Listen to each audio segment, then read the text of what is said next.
Look where we are. We're doing a Jack the Ripper tour. I'm so excited. Yes. You guys excited? Yes. Might have replaced them. He was like, this looks neat and what? Let's check out the uterus. I don't have one of these. This doesn't exist. The intestines.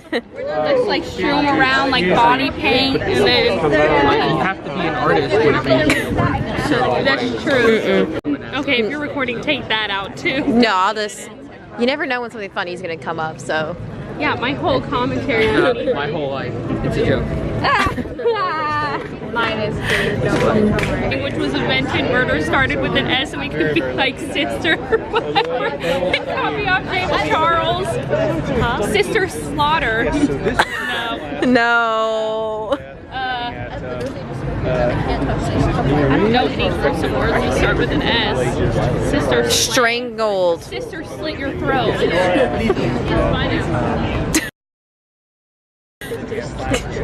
Shakespeare 2.0. This is what I learned from my Shakespeare class.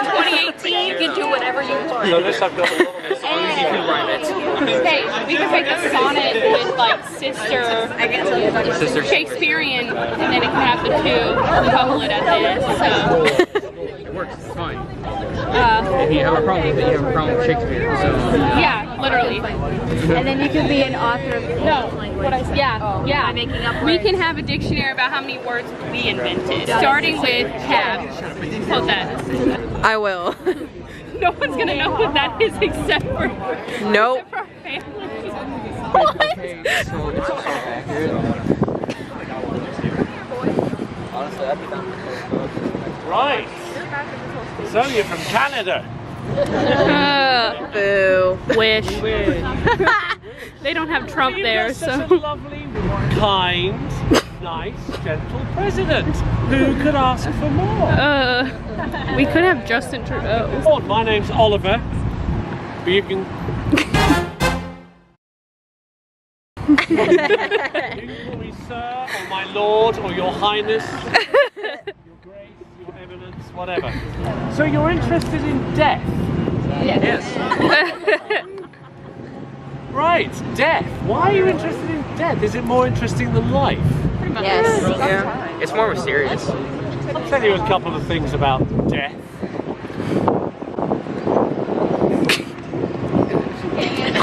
Your front's so much more attractive than your back.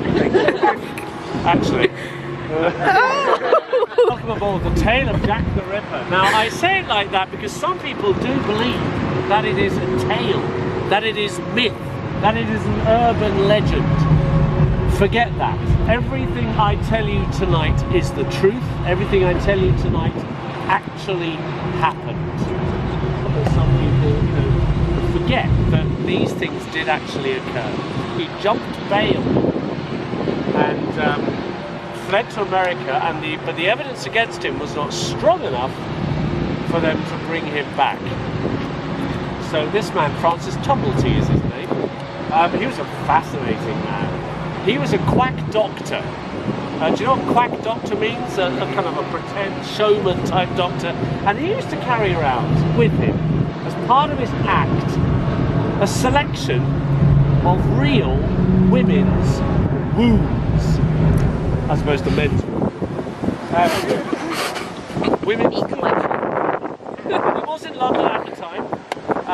And there wasn't a lot of evidence against him, but there were rumours, so they arrested him and he jumped bail. Why would he want to jump bail? Because he's guilty. Could be him. But there are lots of other suspects as well. So you know about an American. Do any of you else know anything about what happened in the autumn of? I heard there was a rumor that it possibly could have been Well, it could have been, right. in the sense that whoever it was never found and never convicted of this particular crime. I think the chances of it being a woman are pretty slim. And as we go through the deaths that we shall be going through in some detail, and the not only the manner in which he killed his victims, I say he and his because I do believe it wasn't, the reasoning why. I think we are on the trail of a male psychopath. Well, no, for instance, when these crimes, yes, the Victorian era, that narrows it down to about 70 years. mid-Victorian era. It was late. Wasn't it? Yeah, it was late. Late-ish, 1888. And it happened in a 10-week period, from start to finish.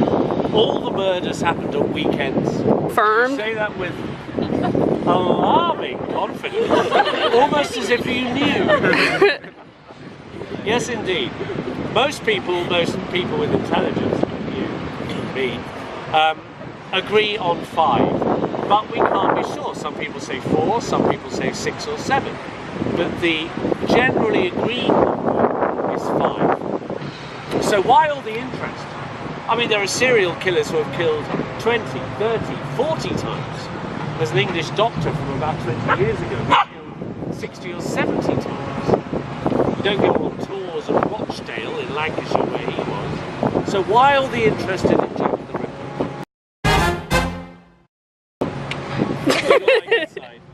Good.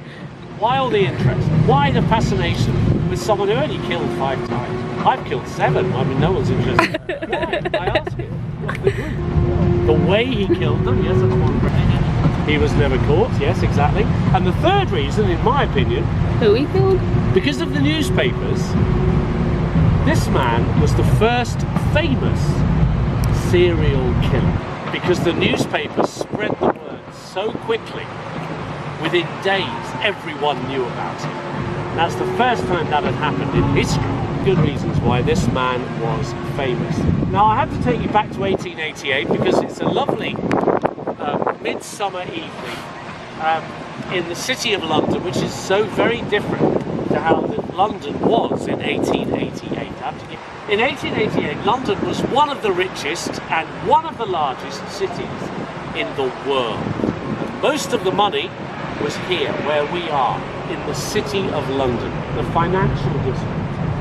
Right next door to the city of London, the next borough was called Whitechapel. And Whitechapel in 1888 was one of the worst places to live in Europe. Not just bad for London or bad for England, one of the worst in Europe. If you crossed the road from the city of London to Whitechapel, it was like going from downtown Manhattan to Tallahassee. No, I promised I wouldn't say that. Downtown Manhattan to Manila or Calcutta or the outskirts of Buenos Aires or Rio. That kind of seismic jump in living standards. Couple of examples. If all of us, including you, sir, all of us, have been born on the same day in Whitechapel in 1888, half of us would not live more than 5 years old. Every other child born in that year in Whitechapel would die before they were 5 of malnutrition, cholera, typhoid, bronchitis, pneumonia. You name it, they had it. An example of the living standards is, there's a house in Whitechapel. It's a typical house. I don't bring it up because it was the worst. It was just a typical house. It happened to be in the street where one of the murders actually occurred. A street called Hanbury Street. This house had 63 people living in it, and there were 9 beds.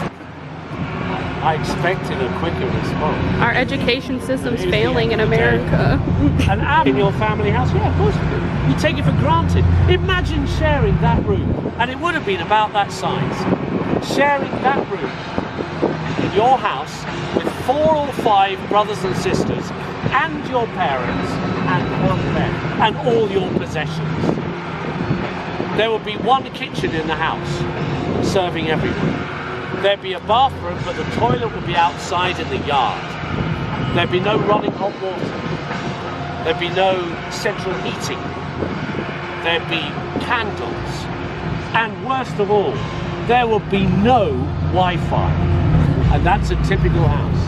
That just shows you how bad the conditions were. London in the previous 50 years had grown by over 3 times, from 1.5 million to 5 million people, all coming into London. Partly because of the Industrial Revolution, but also because of immigration. Now Whitechapel, because it's so close to the river and the docks, has always been a centre for immigration. through the centuries, whether they be French, Dutch, Irish, Jewish, from the Indian subcontinent, which is what happened after the Second World War. But at this time, in the late 19th century, they were Russian and Eastern European Jewish immigrants. They'd been thrown out of their homes by the Tsar and the pogroms, travelled all the way across Northern Europe, crossed the English Channel, ended up in Whitechapel.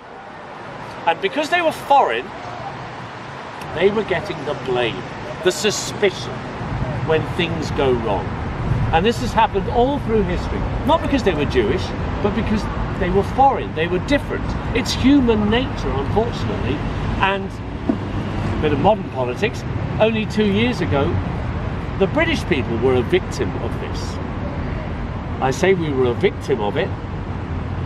In the Brexit campaign, one of the main reasons for people wanting to leave Europe, or encouraged to want to leave Europe, was all these foreigners coming over and taking our jobs. Now, this isn't new to the 21st century. That has happened all the way through history. Small village, nothing ever goes wrong, everyone's nice to each other. Two strangers move in, things start going wrong, things start missing from people's houses. Who's the first person you blame? The strangers, the foreigners. It's exactly like that, it's exactly the same. So the Jewish people were getting a lot of blame and suspicion at this time. A lot of violence on the streets, a lot of unemployment. It was hard enough for a man to get a job, let alone a woman, which is why so many women ended up in prostitution. All these 5 victims were prostitutes. The first 4 were all over 40 years old, and they were all murdered outside in the street, as they will be if they carry on like that. The last one was much younger. She was only 25 and she was murdered inside her own room. And this is not coincidence. Because she was only 25, she could earn a little bit more. So she could afford to rent her own room. The first 4, they couldn't earn much at all. So they lived in what were known as doss houses. Doss houses were like hostels. And if you're thinking of a hostel, you're imagining the Ritz Hotel compared to the doss houses that these women were staying in. These women would pay about 3 or 4 pennies per night. And for those 3 or 4 pennies, they'd get what is known as a coffin bed, which is basically what it says on the tin. It's a bed in the shape of a coffin. A couple of planks of wood, you kind of up the side, boards of wood, you're given a blanket, you sleep on your own clothes as a pillow, and that was it. If you didn't have 3 pennies, for 1 penny, you could sleep over the rope, which was a rope going from one side of the room to the other side of the room, over which you would sleep, hanging like that through the night. This is normal life for a lot of people in Whitechapel in 1888. Right, let's get on to the blood. But for that, I think we have to go somewhere a bit quieter. Darker, a bit more private. Find a Roman wall. When would a Roman wall be built? Exactly a couple of 1,000 years. Yeah. Absolutely right. Give that man a prize. That is an old ass wall. Just running into people. You're an idiot. They all happened on weekends. The first one happened on August the 31st, 1888. Her name was Mary Ann Nichols, otherwise known as Polly. There's stuff to clean out. She was separated from her husband at the time of her death, working as a prostitute in Whitechapel. There were over 1,200 prostitutes working in Whitechapel at that time, working out of at least 60 brothels. She comes back to her doss house at around 1:20 in the morning, and she meets the landlord. The landlord says, "Where's my money?" And Mary Ann Nichols says, "I haven't got no money." So the landlord says, "Out." And Mary Ann Nichols replied, "It's all right, I'll find the money. See what a jolly new bonnet I've got." Now you all know what a bonnet is, don't you? She had a pretty new hat, and with this pretty new hat, she knew she'd find a customer, get a gentleman, have that 6pence, whatever she needed for her night's lodging. Well, she found a customer, but she didn't need any money. At 2:30, an hour later, she is seen wandering around the local church, still positive about finding the customer. At 4:45 in the morning, a man called Robert Paul is walking along a little street called Bucks Road. Now this street is about a mile to the east of here, and it ran behind Whitechapel Underground Station. It's dark, it's gloomy, it's 4:45 in the morning, and he can see about 50 metres ahead of him another man crouching down by the side of the road. As he gets close to him, he notices that the man is crouching over a body. As he reaches him, the man looks up and says, "It's too late, we can't save her. We have to go and find a policeman." And of course, in those days, you can't take out your phone and call a policeman. You have to physically find a patrol at exactly the same time as a policeman comes down the street from the other end. And he too finds the dead body of Mary Ann Nichols. He blows his whistle, more police and a doctor. The doctor does a quick examination of the body and it's taken off to the Royal London Hospital, which is what they did in those days. They did a quick exam, then got the body away. Otherwise, they'd have crowds of people messing up the scene and getting in the way of the investigation. 2 cuts across the throat, one of 4 inches and one of 8 inches. And the hole in the middle was so deep you could see the bone underneath. She had also been gashed very badly down her arms, her abdomen and her vagina had been mutilated, and she had very bad bruising all around her face. Awful, disgusting murder, but very little evidence. She's only a prostitute. But 1 week later, the Metropolitan Police know that they are looking for a serial killer. Because 1 week later, next weekend, the second victim is found. And if you thought Mary Ann Nichols was in a bad state, you wait till you hear about Annie Chapman. She was in a far worse state than Mary Ann Nichols. Now the police investigating, they are the Metropolitan Police. They are the police force that are based in Scotland Yard. The police force that Sherlock Holmes deals with. City of London has its own police force. Murders happens in the City of London, so that's when they get involved. At the moment, it's the Metropolitan Police investigating the murder at the moment of Mary Ann Nichols. But even though she was of low class, the way in which she died would have been of interest. So they would have done a pretty thorough examination. And they did, and they certainly did of Annie Chapman as well. You are interested in death. Quite scarily interested. Right, so why do you think I have brought you to this particular place? Murder site, no. It's a creepy alleyway. No, it's not my favourite spot.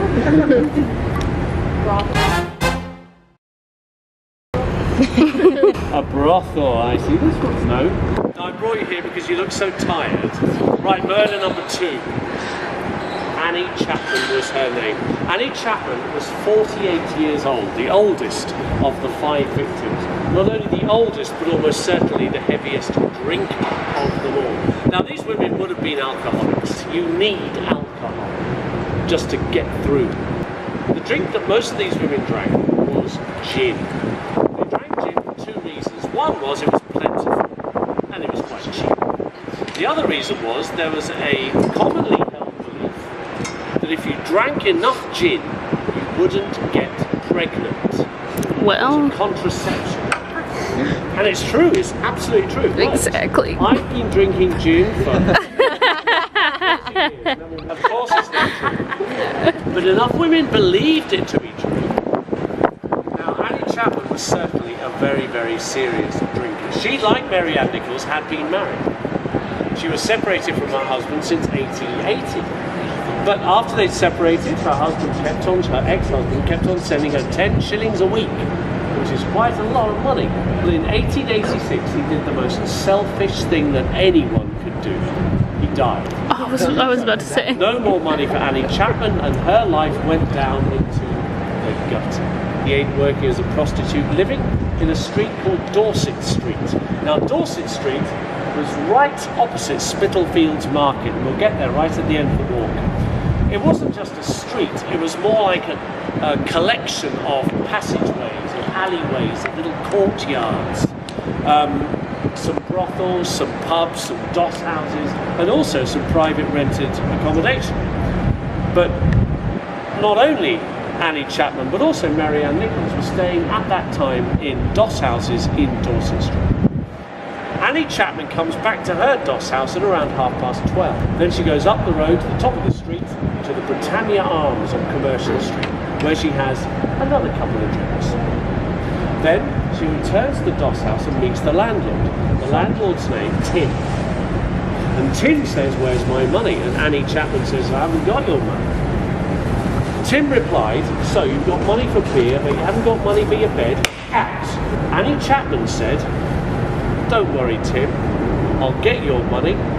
Don't let my bed." So confident that she goes to another pub. The 10 Bells, again, we'll see it right at the end of the walk. It's exactly the same now as it was 150 years ago. But she is seen there officially for the last time at 2:30 in the morning. The next 3 hours we don't quite know. But at 5:30, a woman called Elizabeth Long is walking to work along a little street called Hanbury Street, back of the 10 Bells pub. And she swore at the inquest on Annie Chapman that she had seen her at 5:30 talking to a tall, respectable, dark-looking foreigner. A dark-looking foreigner in those days meant Jewish. Yes, Jewish. That was what one of the kind of derogatory terms. Maybe Elizabeth Long was just being anti-Semitic, being a bit racist. We don't know. But she also said she overheard a conversation. She overheard the man asking Annie Chapman, "Will you?" Annie Chapman replied, "Yes." Worst answer she could have given. Because 15 minutes later, 5:45, Mr. John Davis of 29 Hanbury Street is woken up. He was down from his room, which he shares with his family of 5 people in one room. He comes down to the only kitchen in the house. He makes himself a cup of tea. He opens it. He's back up.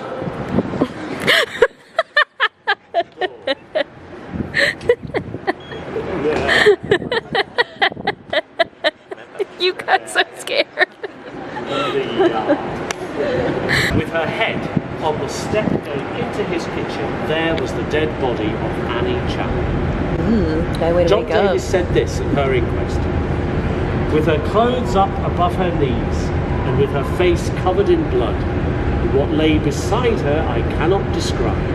It was part of her body. I did not examine the woman, he went on, so frightened was I by the dreadful sight. Doesn't examine the body, he calls for police. And within half an hour, a whole lot of crowds of ghoulish, bloodthirsty people just like you gathered outside the yard of 29 Hanbury Street. Because word had already spread about Ann Nichols, and there was a rumour going round that the same man had struck again. And within a couple of days, the police agreed that the same man had struck again.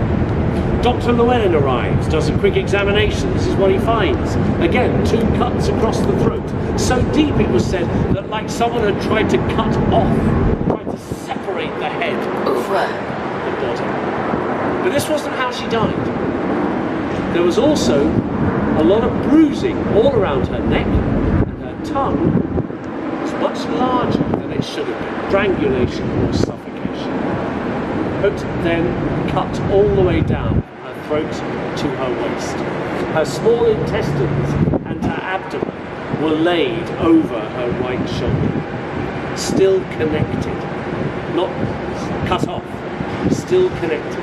While her uterus, the upper part of her vagina, and 2/3 of her bladder had been. No policeman had gone with the body to the hospital. These missing parts might have got lost on the way. And you can imagine it, can't you? A horse and cart, Annie Chapman, see you in the hospital, bye. Little bits of body fall into the street. That could have happened. But what is more likely to have happened is the killer, having done what he wanted to do, thinks, oh, yep, yeah, I'll have some of that. Because that is almost certainly what happened later to another one of the bodies. So now we've got 2 dead women within a week, and the police are under a lot of pressure from the locals because they are getting both angry and scared because no headway seems to have been made and this killer seems to be still on the streets. Another thing that came out of the inquest was it was said that whoever had done this cutting and this removing, he had done it in a very short amount of time, but they must have had expert knowledge of surgical examination. Obviously, the police are going to start interviewing doctors and surgeons. They don't. Because doctors and surgeons are considered to be too respectable. They're too high up the social order. They wouldn't go around the East End cutting up prostitutes, taking out their body and stealing it. No. So who else would have access to the kind of tools that were required? What kind of profession?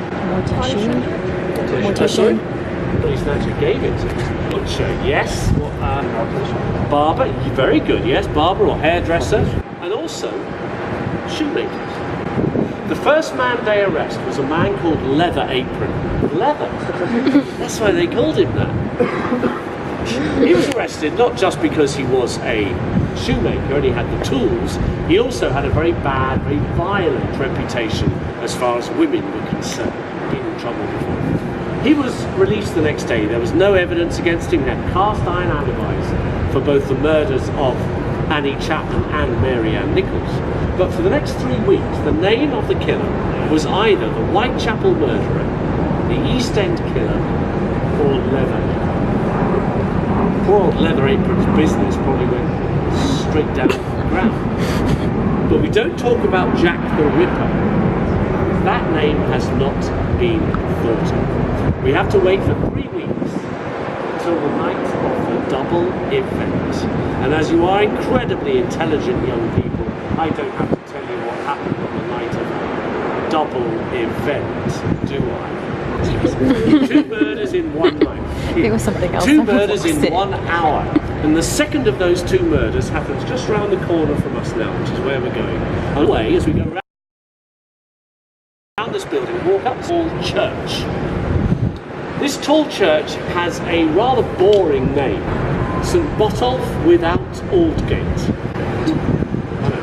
What? Dull name. Because in those days, without, if something was without, that means it's outside.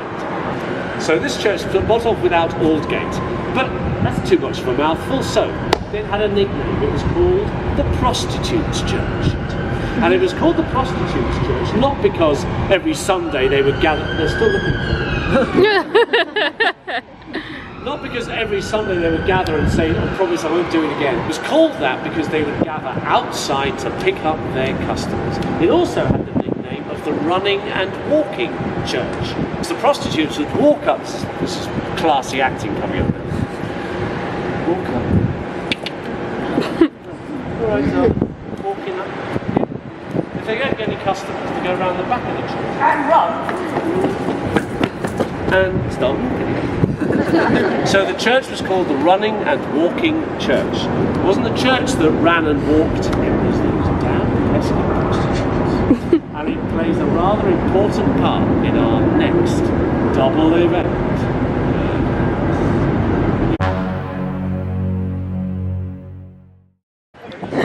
We're going to the first murder site. Oh my gosh. An affair with a prostitute in Whitechapel.